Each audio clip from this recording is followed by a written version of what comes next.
Well, hello everybody. Swamp Fox Cooks coming at you. Like, subscribe, and share. Actually, Swamp Fox Cooks and Reviews. Tonight I'm coming to you guys. I'm making authentic German sauerbraten. Tonight I'm making the pickle juice, and I'm gonna, for time, did a lot of the prep. I've done chopped up and got a lot of the vegetables and stuff ready to go. I'm going to show you and tell you everything that's in here. I'm going to show you the ingredients that I'm using, and then I'm going to cook it off, and I'm going to let the roast sit in it for a week, and then next week I will cook it off and show y'all how to do that, show y'all how to make the ginger gravy that goes with it. So that being said, again, to show you what I got in here so far, okay?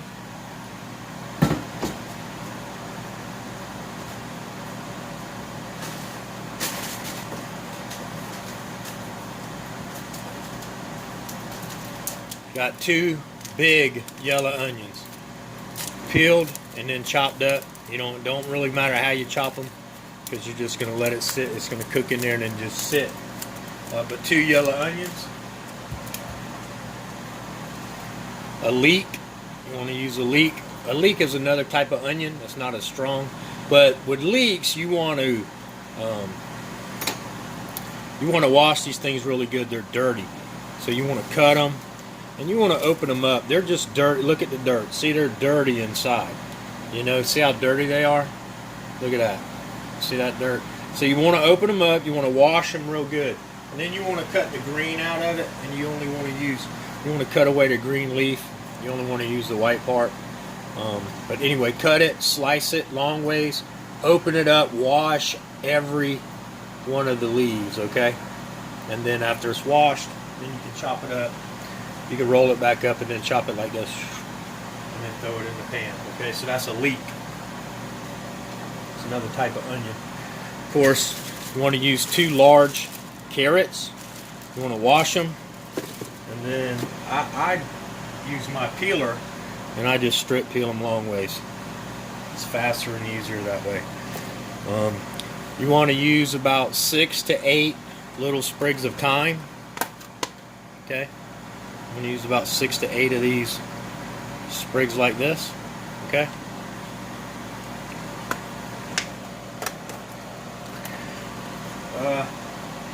This is rosemary, okay? You want to use about 2.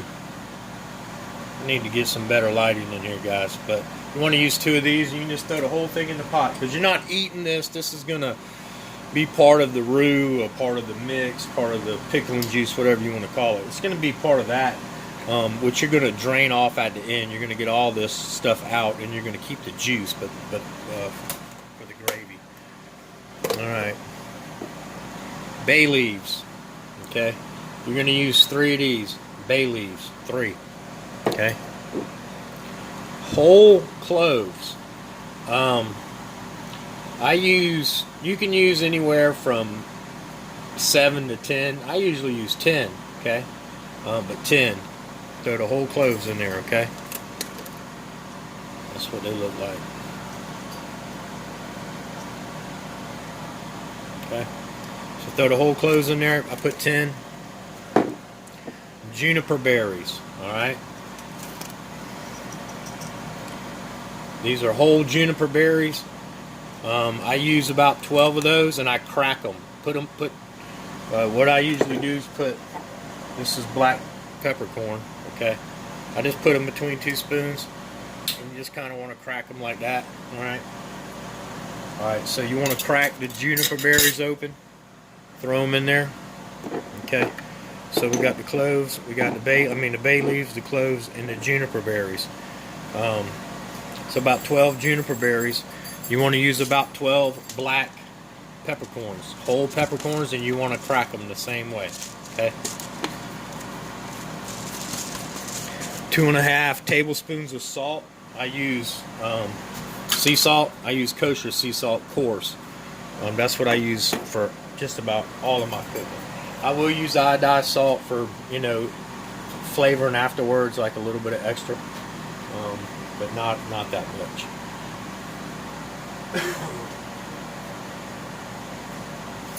Now, as far as garlic, I'm also using garlic. Now, I really like garlic. You can use between 3 to 5 cloves. I use 5. You want to mince them, and then put that in as well.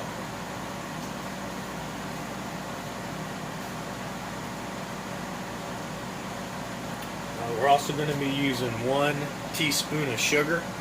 Throw it in there. And then we're going to use 2.5 cups of red cooking wine. Okay, I like Holland House. It's usually pretty good. I don't drink, you know, so I don't usually buy bottles of wine because, you know, once you open it and start using it, most people can drink it afterwards. I don't. But so anyway, I use the red cooking wine, and the Holland House is pretty good. So 2.5 cups of red cooking wine. We're going to use 1 cup of red wine vinegar as well. Okay. So I'm going to go ahead and add that to my pot.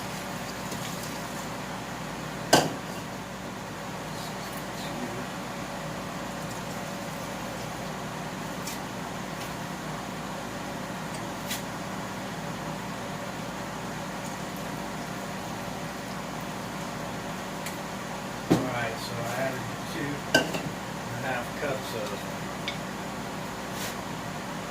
red wine. Now I'm adding a cup of red wine vinegar.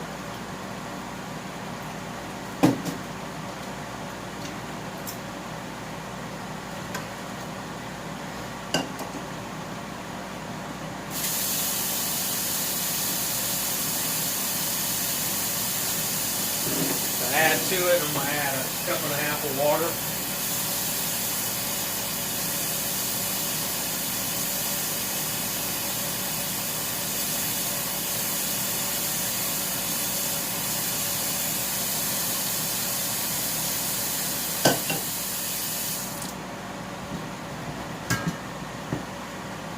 And then you end up with this. So your red wine and all your vinegars in there. Now, I'm going to make a little bit of room. And then I'm going to cook this off real quick. I'm going to get the roast and show you all that. Bear with me a second.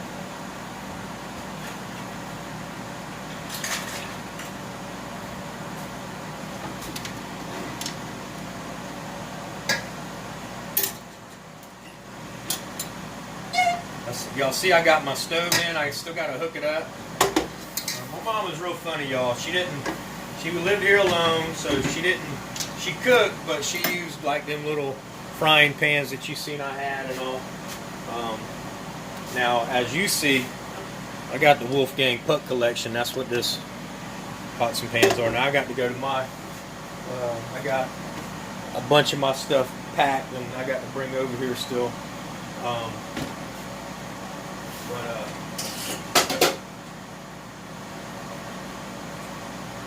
There's one Wolfgang Puck collection.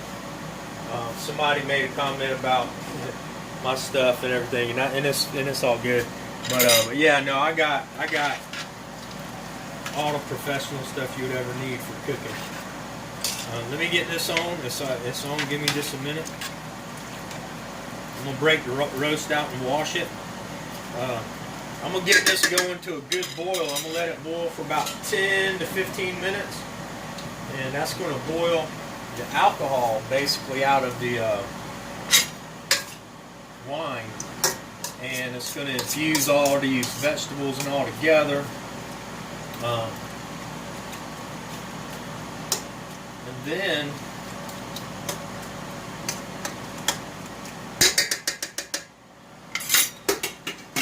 then once all the wine and all is cooked off, now I will let it cool entirely before I put the roast in, because what you don't want to do is stick the roast in hot water or the hot liquid, the pickling juice, because it's going to start cooking it, the outside of it. You don't want to do that. You want it to go in one big clean piece of meat. But I am going to get the roast out. I'm going to show it to you. I'm going to wash it. That's what I'm going to do. I'll wash it. It's always, man, listen, I know people who get meat from the market and they'll just go straight out the pack and throw it in the pan and start. Oh, it's okay. The heat kills whatever. No, wash the meat. You don't know who's down there, and hopefully they are practicing good hygiene at the meat market and whatever else. But always wash your meat, okay? And always keep your utensils clean and your workstation clean for no cross contamination, guys. You can get very sick and die, and you can also kill people in your family. So you want to use about a 4-pound rump roast. Now you can also use chuck roast and stuff like that. I find that the rump roast absorbs the pickling juice better to me.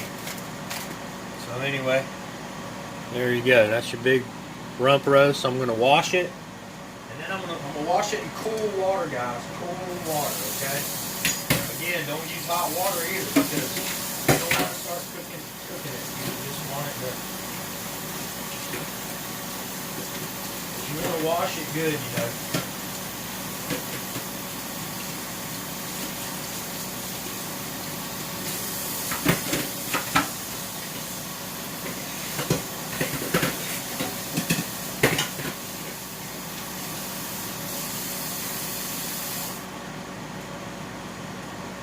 Okay, now I'm going to towel dry, paper towel dry the roast, and I'm going to put it in some saran wrap. Do not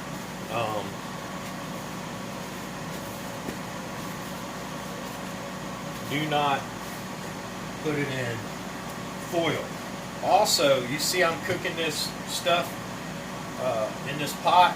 That's just for now. I'm not going to let it sit and pickle in the pot. You don't want to use metal. You want to use a ceramic glass or a glass bowl or Tupperware or something like that. You don't want to use a metal pot to let this roast pickle in. Believe it or not, with the pickling juice and the acidic from it, you'll be able to kind of taste it. And you don't want to do that. Alright, y'all bear with me a second.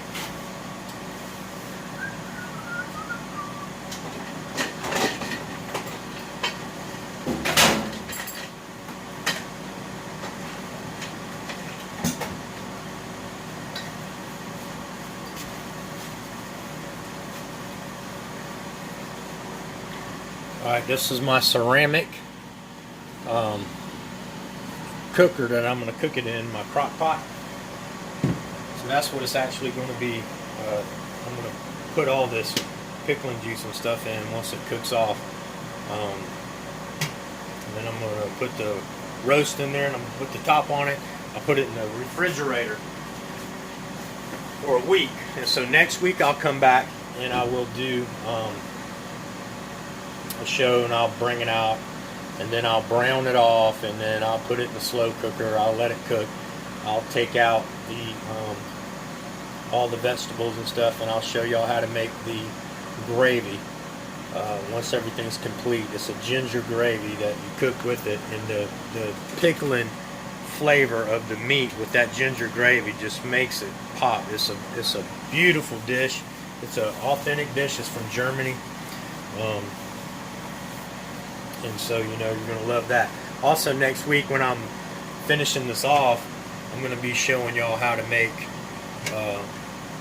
fried potato dumplings, fried potato cakes. Some people call them potato dumplings. Some people call them potato balls, whatever. So it's going to have bacon, onion, and cheese in it. And you're going to put some breading on it and fry them up. Now, I use butter. Some people use like vegetable oil or olive oil or whatever. I use butter. I love butter and real butter. And if you don't put the flame too high, if you don't put the heat too high, you don't burn it, keep an eye on it, you can actually fry the potatoes pretty good.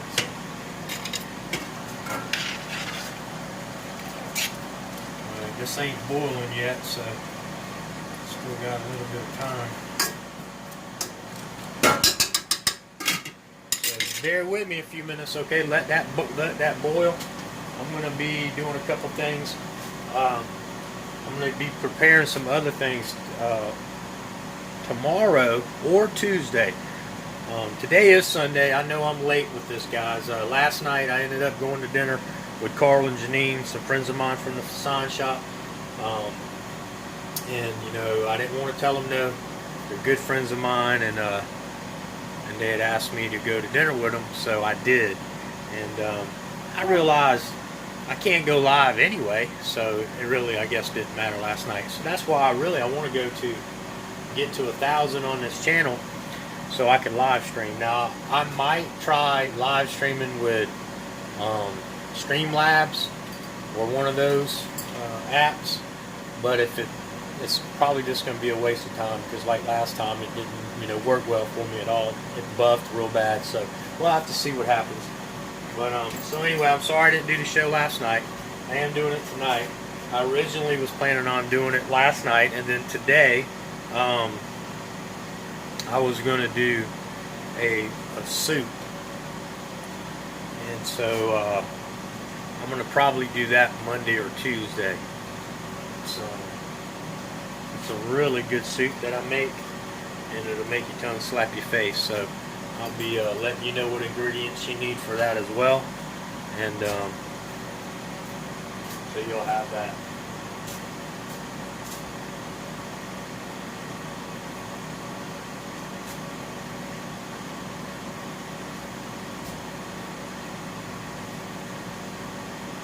Okay, so let me go ahead and give you the rundown on the rest of the ingredients that you're going to need for this whole cook. Again, I'm going to start from the top. There's 2 large yellow onions, 2 to 3 carrots, 1 to 1.5 large leek, chopped, clean, washed thoroughly, and chopped. 3 to 5 garlic cloves minced. 2 to 3 sprigs of rosemary, 3 bay leaves, 12 juniper berries cracked, 7 to 9 whole cloves. Like I said, I use 10, but I'm just telling y'all, you know, 7 to 9 usually for most people. 10 to 15 black peppercorns cracked. I use 12 cracked and throw it in there. 2.5 to 3 tablespoons or teaspoons of salt. 1 teaspoon of sugar. 2.5 cups of red wine. 1 cup of red wine vinegar. 1.5 cups of water. A 4-pound roast, beef rump roast. And then for later, when you go to make the gravy, you're going to want bacon. You're going to use about 4 to 6 slices of bacon. After you cook it, you don't cook it real crisp. You cook it done, but not real crispy. Let it cool and chop it up. 4 tablespoons of all-purpose flour. 3 ounces of ginger snap cookies. You want to put them in a Ziploc bag and crumble them all up. Break them up real fine like powder with a spoon, a wooden spoon or something. And then you want 1 tablespoon of honey. That's going to be for the honey and all. That's going to be that you're going to put in your gravy at the end. And boy, this is smelling so good. You can smell that thyme and that rosemary and the onions and the bay leaf. Man, it smells so good.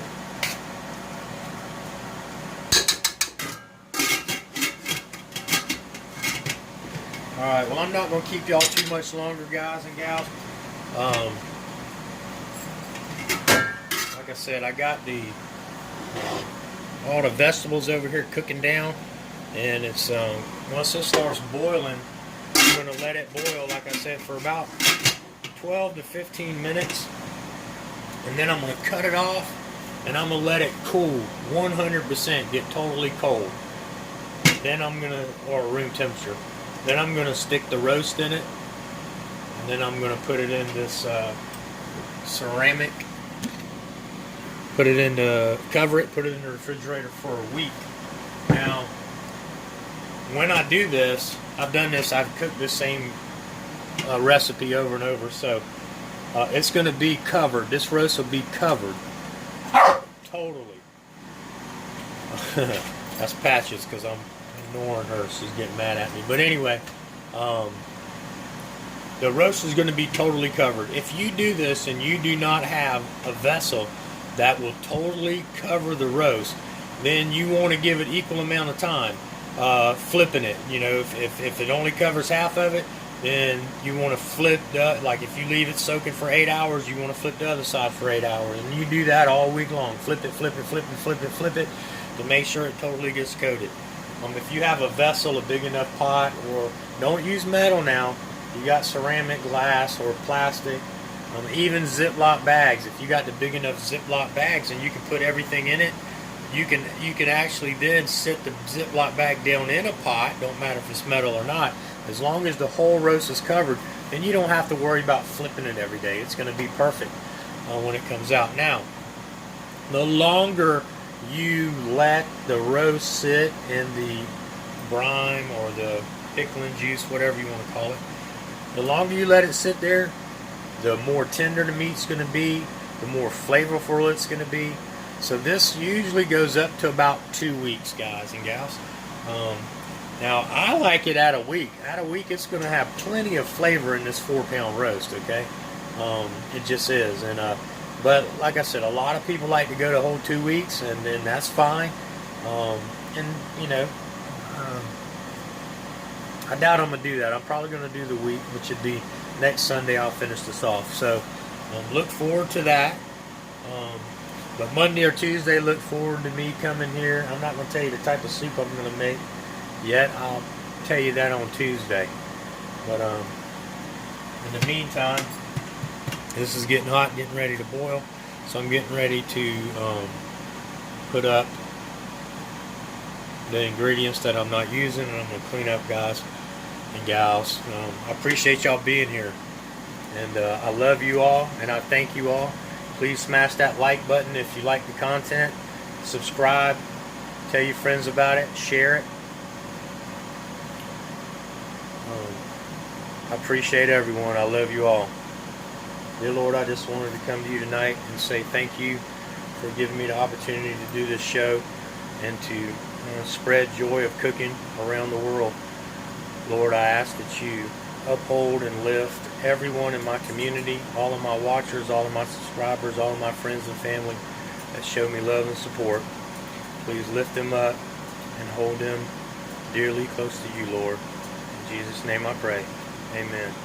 Listen, I love you all. I hope y'all have a great night.